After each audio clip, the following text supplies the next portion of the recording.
Esta é a nossa 10ª aula assíncrona da disciplina de Instrumentação e Controle de Bioprocessos do segundo período de 2020. Tudo bem?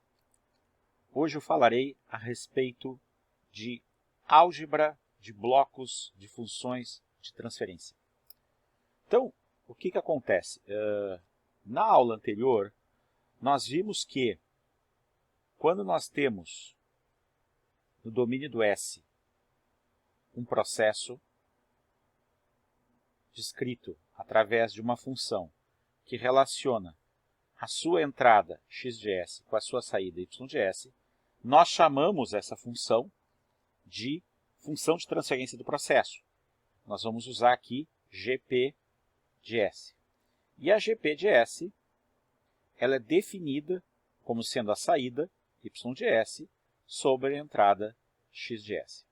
Bom, essa função de transferência ela pode estar descrita em variáveis que a gente chama de variáveis desvio ou não. Variáveis desvio é um conceito que a gente já viu anteriormente, tá certo? Então, o que é uma variável desvio? A variável desvio ela é definida, né, como sendo a variável, por exemplo, y', né, como sendo o valor instantâneo da variável no instante t menos o valor da mesma variável no instante zero. Qual o intuito de existir variável desvio? O intuito de se descrever um sistema em variável desvio é a abstração das condições iniciais do problema. Então, em modelagem, o uso de variáveis desvio permite abstrair as condições iniciais do problema, criando assim funções mais generalistas. Observe, se eu tivesse um tanque, por exemplo, tá? E eu fosse descrever a função de transferência associada a esse processo desse escoamento nesse tanque, né? Para cada condição inicial, eu teria um valor inicial de nível, por exemplo. Então, se eu descrever o modelo do tanque em variável desvio, eu vou ter a mesma equação para toda a família dos tanques que se comportam do mesmo jeito. Tá certo? Por isso que se usa variável desvio, né? O que acontece quando a gente faz variável desvio, né, a função de transferência em si, aqui a GP de S, ela vai permanecer a mesma. Eu vou transformar as variáveis de entrada em desvio. Então, as variáveis que são colocadas em desvio são as variáveis que atravessam a fronteira do meu processo. A dinâmica do meu processo não muda. Ela não muda. Eu tenho que tomar cuidado disso, porque quando eu tiver uma equação diferencial ordinária e eu for aplicar a transformada de Laplace nela, dependendo das condições iniciais e dependendo das variáveis que eu estou usando, eu vou ter uma solução matemática diferenciada, tá certo?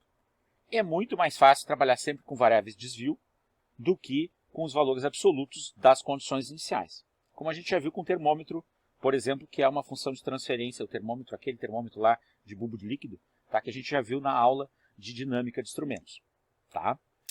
Bom, o que acontece? Quando eu tenho esse tipo de representação, qual o ganho que eu tenho?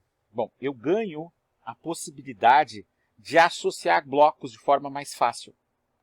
Então, vamos imaginar o seguinte daqui, ó. Vamos imaginar que eu tivesse dois blocos em série, tá?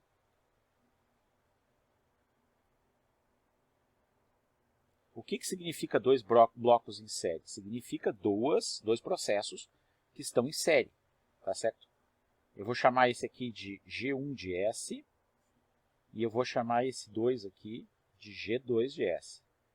Aqui está entrando x de S e aqui está saindo y de S. Então, o que eu vou ter? Eu vou ter, se eu coloco uma superfície de contorno ao redor do bloco 1, essa saída daqui, tá certo? Ela, temporariamente, eu vou chamar ela, por exemplo, de ADS. Tá?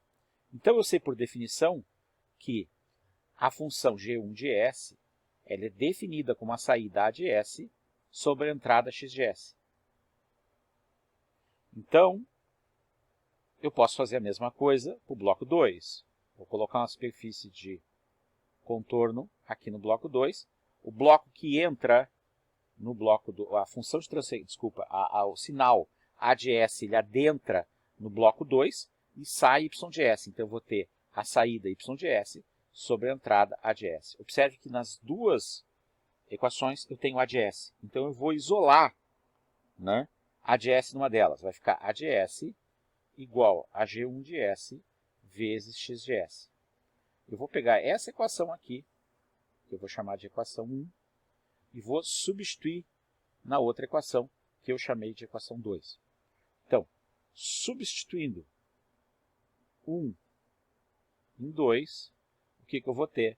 Eu vou ter que G2 de S é igual a Y de S sobre G1 de S vezes X de S. Vou passar para o lado de cá, lá para cima. Eu vou ter que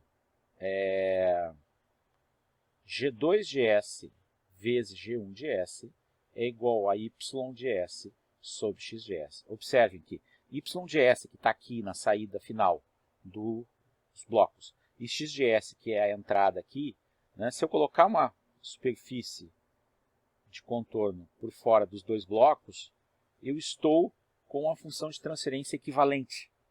Então, a função de transferência equivalente a esses dois blocos em série é o resultado do produto entre as funções de transferência nesse ramo. Então, a gente chama isso aqui de ramo, tá certo?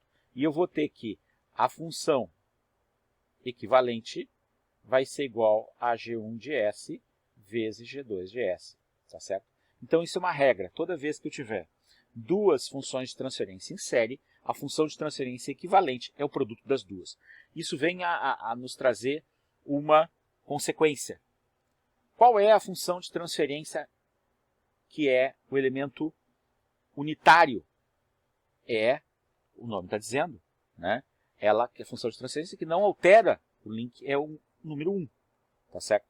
Então, se eu tiver uma função de transferência que eu queira dizer que o processo ele é ideal, tá certo? Que ele não tem dinâmica, que a dinâmica dele é a mais instantânea possível, eu coloco que a função de transferência que descreve ele é o número 1, tá certo? Porque aí, nesse caso, a entrada e a saída vão ser iguais. E, no caso, eu vou ter a entrada igual à saída. Isso aqui é quando eu estou trabalhando com sistemas ideais. Então, a gente, quando não tem a função de transferência, né, e não tem como determinar, a gente considera que a função de transferência é ideal e que ela simplesmente é igual à unidade, né, para fins de simplificação da análise.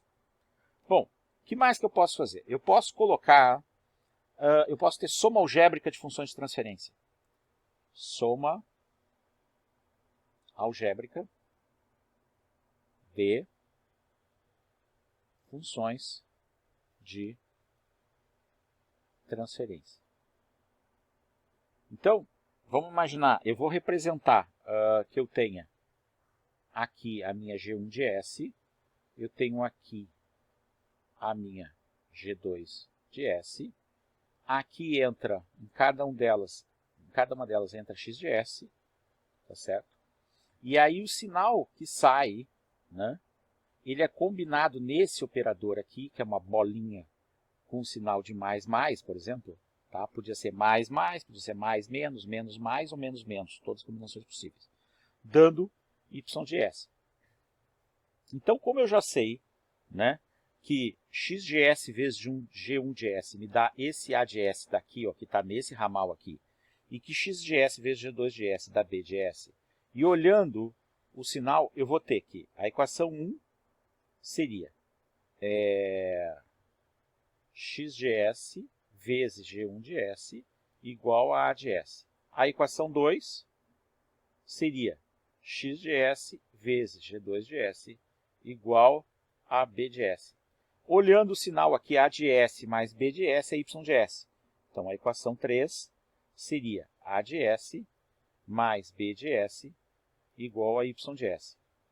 Para obter a função de transferência equivalente a essa superfície de controle que eu estou, superfície de contorno que eu estou colocando aqui, ó, tá certo? Que engloba tanto os dois processos quanto as somas, o que eu vou ter? Eu vou substituir as equações 1 e 2 na equação 3. Então, vai ficar aqui x de S vezes G1 de S mais x de S vezes G2 de S igual a Y de S.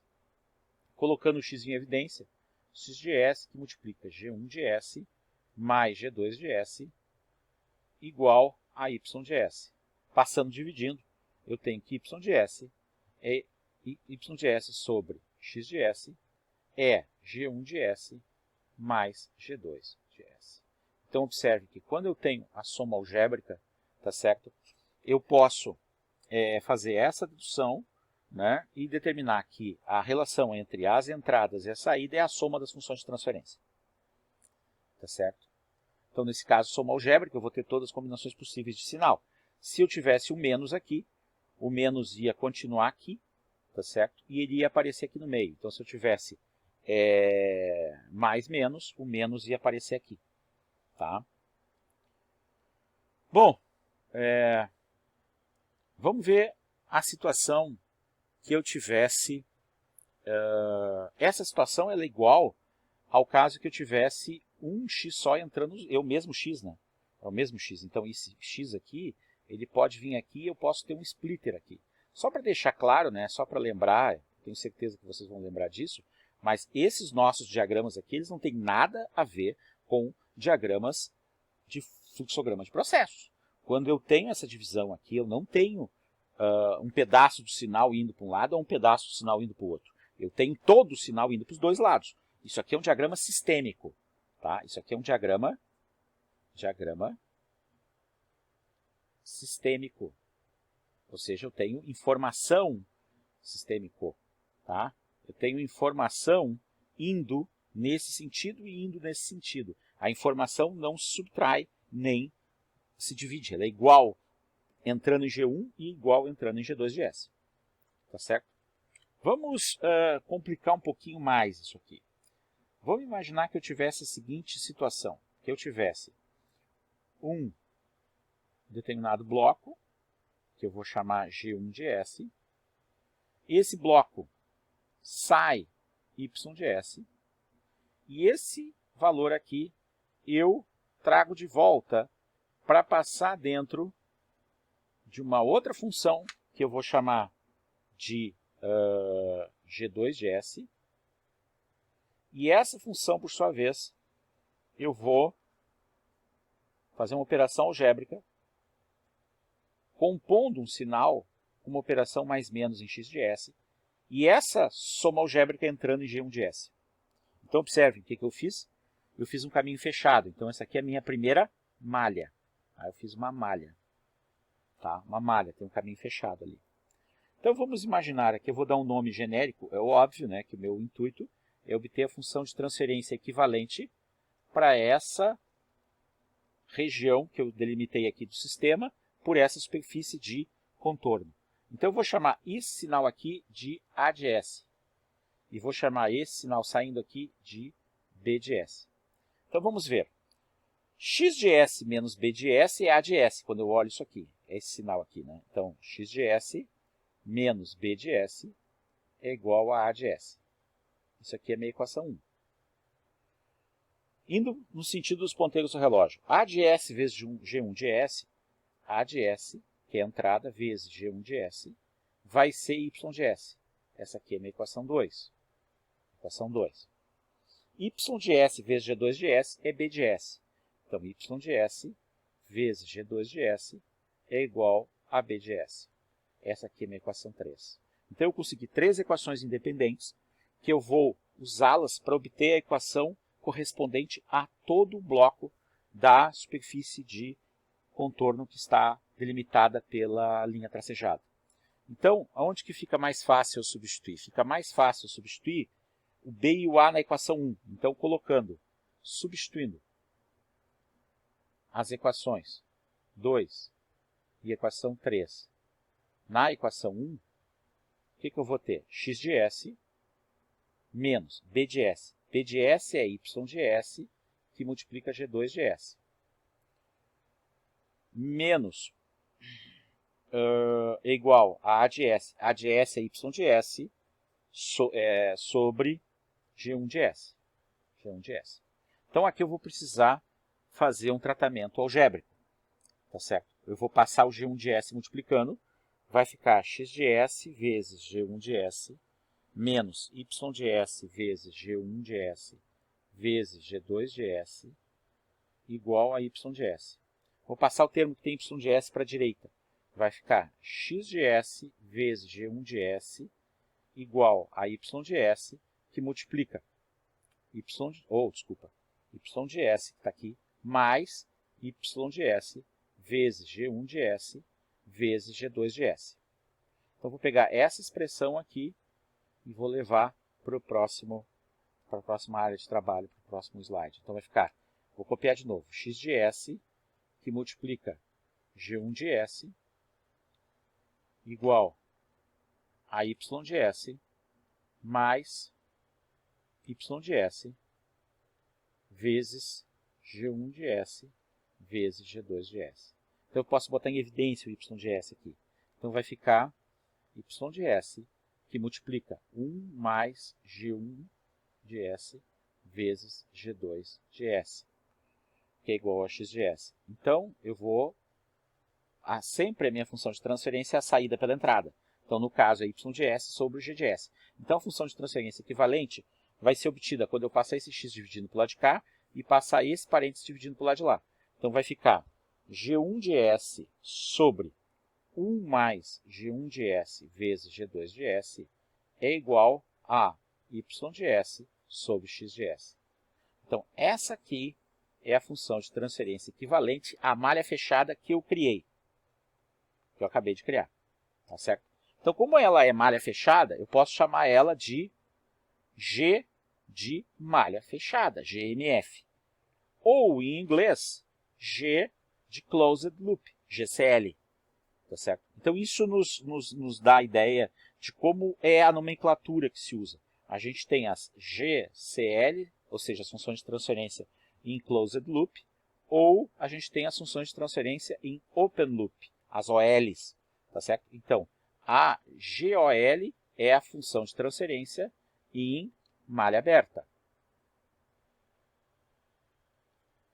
Malha aberta, ou seja, eu não tenho esse caminho fechado aqui, tá certo? E a GCL é a função de transferência em malha fechada, né? Bom, se por acaso acontecesse de eu usar aqui um outro sinal, colocasse o mais aqui, esse sinal de menos aqui ia ser mais. Quando passasse para o outro lado, não ia trocar de sinal, ia ficar menos. O que ia aparecer na função de transferência? Ia aparecer um menos aqui embaixo no denominador. Nós temos que tomar cuidado, tá? Existe um motivo para que não seja, né, aqui mais. Está associado ao entendimento de que no domínio do tempo, quando eu tenho esse tipo de retroalimentação, você já deve ter se dado conta que isso aqui é uma retroalimentação, tá certo? Se eu retroalimentar um sinal positivo, eu vou me afastar do meu intuito de manter o sistema sob controle. Então, em feedback, a gente usa em controle de processos, o controle de feedback ele é uma retroalimentação negativa, por isso que esse sinal aqui é negativo. Ah, professor, mas o senhor não falou em controle ainda. Pois é, eu estou encaminhando para fazer as funções de transferência de controladores, né? Bom, se o meu intuito é obter uma função de transferência equivalente à malha fechada com o controlador, o que está faltando? Bom, a gente já falou da função de transferência do processo, certo? A GP de S. Então, a GP de S vai ser o quê? Vai ser a nossa função de transferência do processo. Agora, para poder fazer a malha com o controlador, eu vou precisar da GC de S, ou seja, a função de transferência do controlador.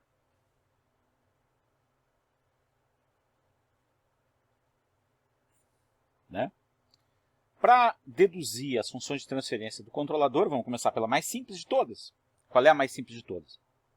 É a da lei de controle proporcional. Então, como será representada no domínio da frequência, ou seja, em S, a lei de controle proporcional.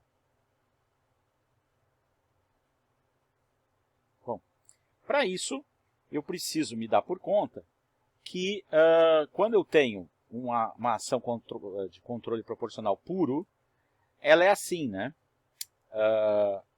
P de t igual a P barra, né?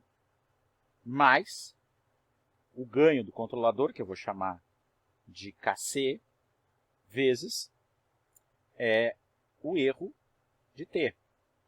Esse erro é o desvio. O desvio em quem? O desvio na variável controlada. Tá certo? Ou seja, ele é o set point, o valor do set point, menos o valor da variável controlada no instante t. Esse é o erro de t, ou o desvio de t. Né? Então, eu vou copiar de novo para cá. Então, P de t é a ação proporcional de controle. Ação proporcional de controle. Né? Igual P barra de t. Quem é P barra? P barra se chama de viés, em inglês, bias. Tá certo? O que significa?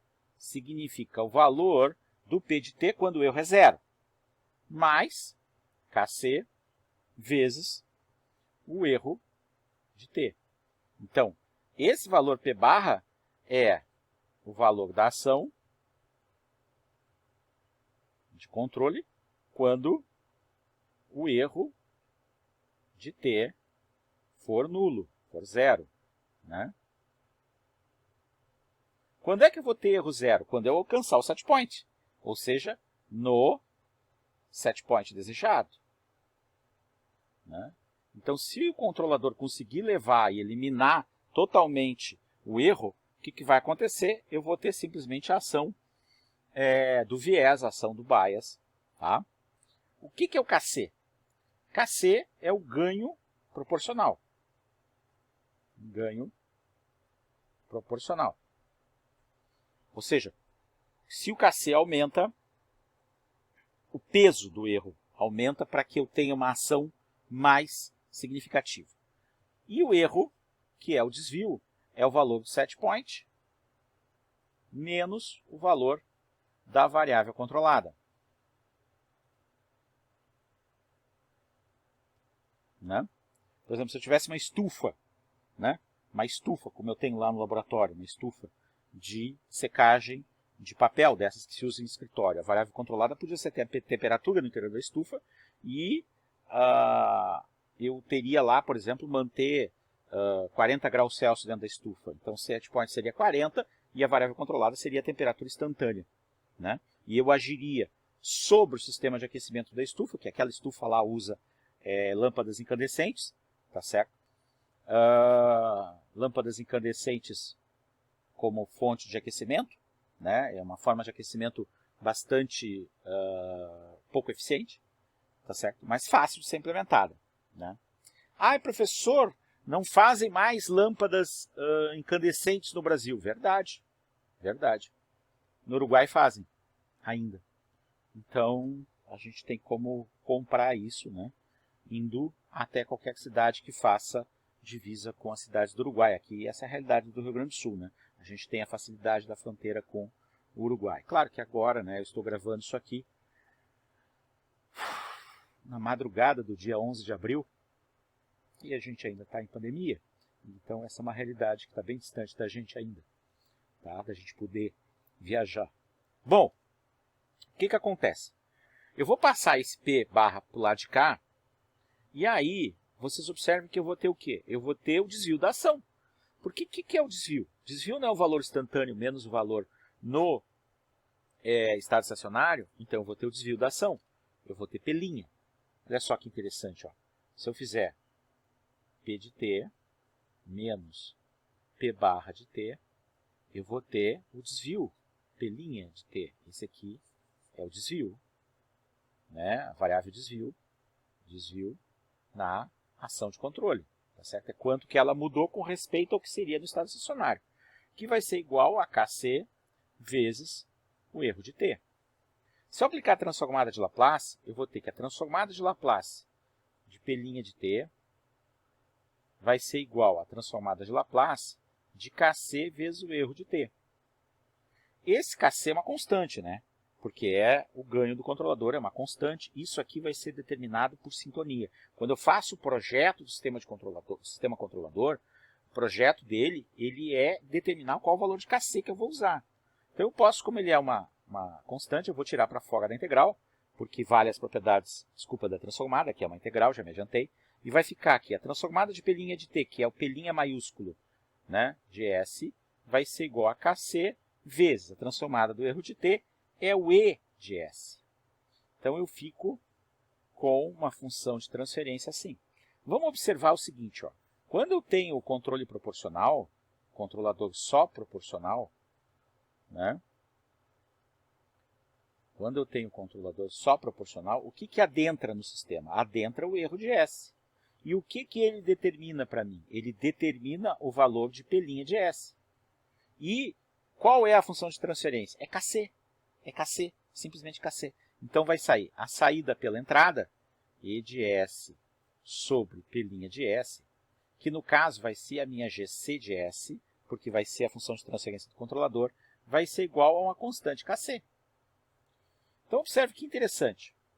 Se eu pegar essa função de transferência e levar até esse bloco aqui,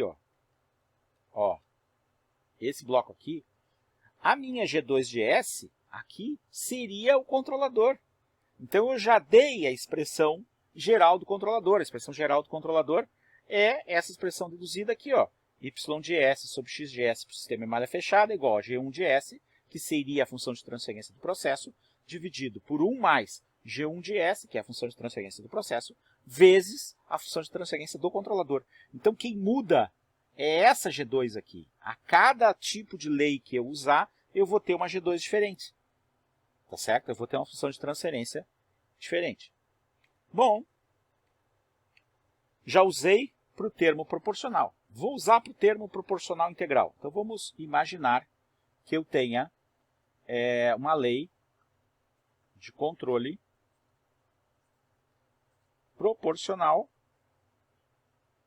mais integral. Tá certo? Então, no domínio do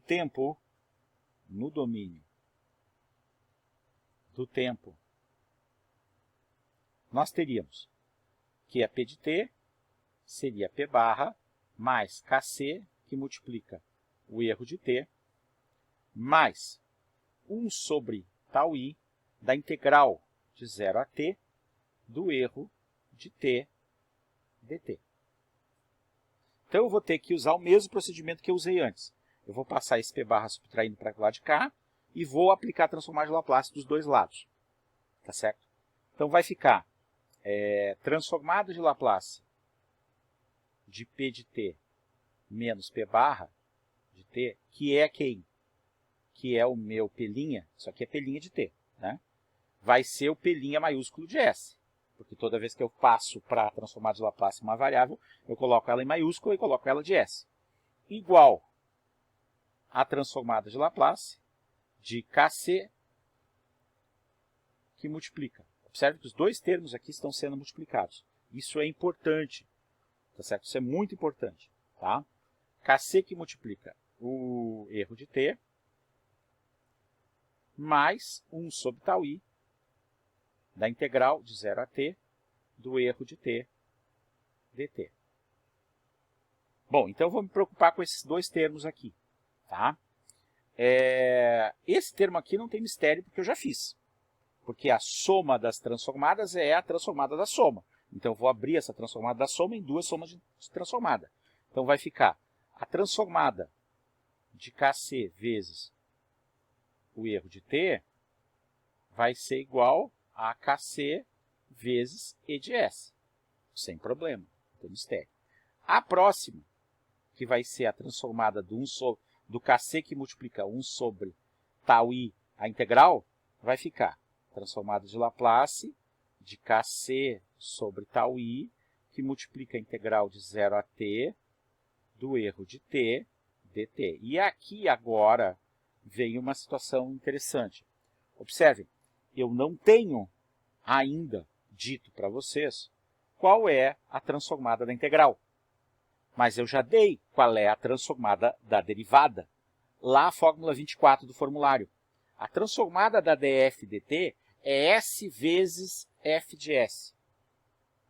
Então, a transformada de df dt, lá na fórmula 24, pode pegar o formulário e olhar, vai ser igual, né? 24 e 25. 25 para qualquer grau, 24 para a transformada de primeira ordem.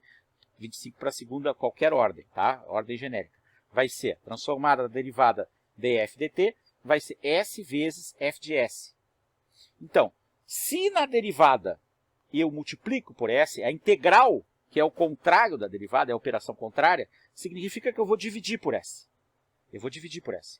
Então, a transformada aqui vai ficar Kc, sai para fora da transformada, sobre tau i é uma constante, sai para fora da transformada, vezes 1 sobre S. Então, esse aqui é o bloco da transformada de Laplace, da ação integral dela. Somando as transformadas, porque eu tenho que somar aqui, porque elas estavam somadas, vai ficar, né, P' de S igual a Kc, vou botar em evidência. Né? Faltou uma coisa, né?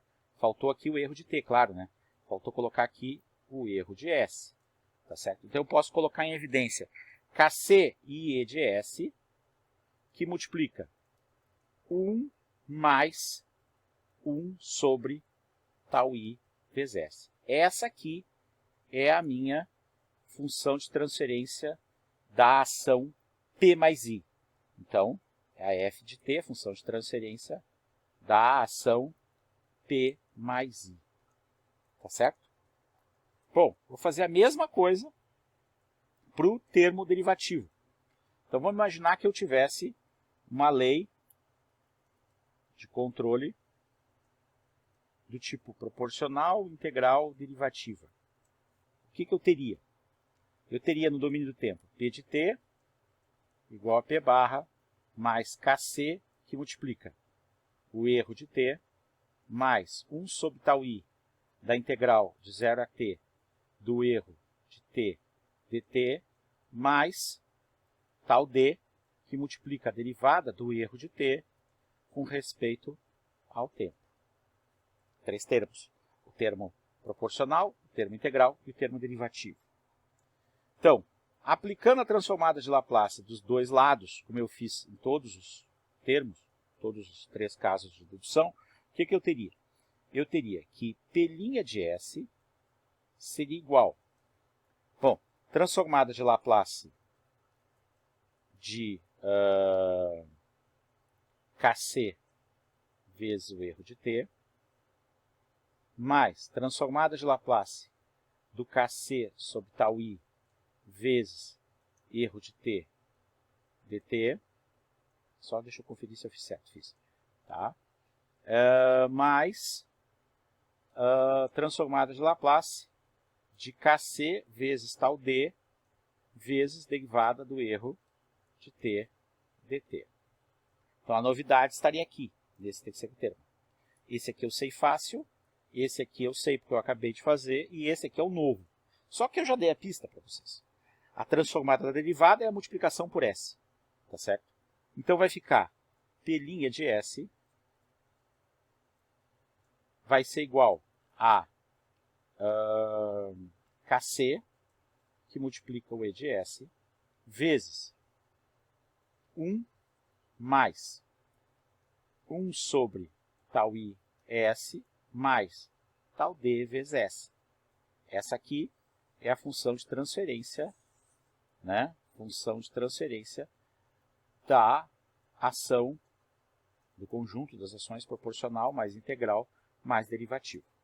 Então, no momento em que eu passo a ter essas expressões das funções de transferência das ações, professor, o senhor não falou do PD. Não, não falei do PD. Realmente, eu pulei o PD. Foi uma combinação que eu pulei. Então, por que eu pulei, entre aspas, a ação proporcional mais derivativa? Bom, a ação proporcional mais derivativa, ela é muito usada em robótica. Então, a ação proporcional mais derivativa é usada em robótica. Quando a gente tem braços que a gente precisa controlar as velocidades, por exemplo, tá? E a posição do braço do robô. Mas é quase nada usada em controles associados à automação de indústrias de fluidos. Então, é muito pouco usada em indústrias de automação que envolvam fluidos. Por quê, professor? Eu não vou dizer agora por quê. Eu vou dizer numa aula posterior. Tem a ver com a derivada. Óbvio que tem a ver com a derivada, tá? E com uma característica que acaba gerando uma condição que vai ser uma condição que vai ser um problema. Mas eu só vou dizer quando eu estiver avaliando cada uma das ações. Agora, o que eu estou fazendo? Eu estou dando as funções de transferência dos controladores. Para que eu estou dando? Bom, se eu pegar, observe, e eu tiver o processo, né?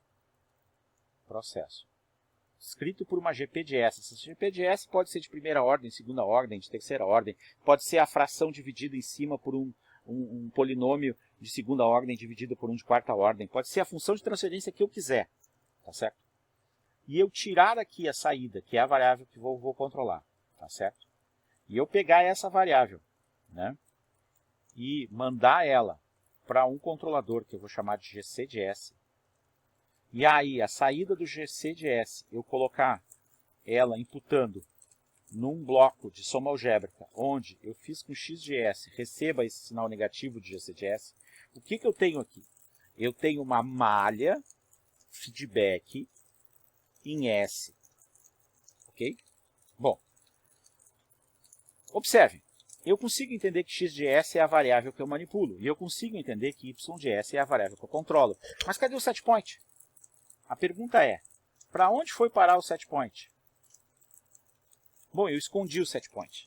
Esse setpoint entraria aqui, tá certo? Se o setpoint entrasse aqui, a expressão ia ter duas entradas e uma saída. E aí eu trabalharia com o sistema múltiplo input, single output. E aí ficaria mais complicada a minha dedução. Eu posso fazer, não tem problema nenhum, tá certo? Só que o que acontece? Antes de fazer para o sistema, tendo aparecer aqui o setpoint, em que situação eu teria que o setpoint não apareceria? Quando eu avaliasse o efeito de uma perturbação em XGS. Né? E que não houvesse perturbação no setpoint. Não houvesse perturbação no setpoint. Então, quando que não existe perturbação no setpoint? Quando o setpoint é constante. Então, se o setpoint é constante, qual é o nome da operação que eu dou para a malha de controle que tem setpoint constante? Operação regulatória. Operação regulatória. Regulatória. E aí, qual é o meu intuito? O meu intuito é observar se o meu controlador consegue admitir perturbações na variável de entrada x de S. Se eu manipulo o x de S, eu consigo levar o sistema para o meu setpoint desejado. Tá certo? Bom, eu já dei a expressão geral para essa malha assim, com um set point em operação regulatória, só que eu não falei que era operação regulatória. A cada instante eu vou acrescentando um pouco mais de informação, né? Porque o grau de dificuldade desse assunto não é pequeno. Não estou dizendo que é um assunto muito complicado, mas ele é um assunto que ele traz muitas novidades para vocês. E aí, o que acontece? Eu vou ter que y de s sobre x de s vai ser gp de s sobre 1 mais gp de s vezes gc de s. Então, essa aqui é a função de transferência equivalente à malha fechada. Se eu substituir cada uma das GCs de S que eu tenho aqui, então vamos observar, ó, a primeira GC de S que eu tenho é essa aqui, ó, essa aqui, né? Essa aqui é a primeira GC de S, né? GC de S proporcional. A segunda GC de S que eu tenho é essa aqui, já aumentou o grau de dificuldade, tá certo? Eu tenho outra GC de S. E uma terceira GC de S que eu tenho é a do PID, que é essa aqui, ó. Essa aqui seria mais uma GC de S. Então eu tenho quantas combinações possíveis? Eu tenho 3 combinações que são utilizáveis, P, PI e PID, né, para substituir aqui em GC. Se for só proporcional, não vai ser complicado, vai ser só uma constante, não vai mudar muita coisa. Agora, se for PI, eu já vou ter um termo aqui que tem um numerador, tá certo? Que é esse aqui, ó. E se for a PID, vai ficar mais complicado ainda, porque vai aumentar bastante, porque eu vou ter esse parênteses que tem 3 termos. Então, nós vamos ver isso na próxima aula. Meu intuito hoje era mostrar como obter as funções de transferência dos controladores e mostrar o início da álgebra de blocos para vocês, né? Bom, por hoje era isso. Agradeço quem me assistiu até aqui e fiquem bem.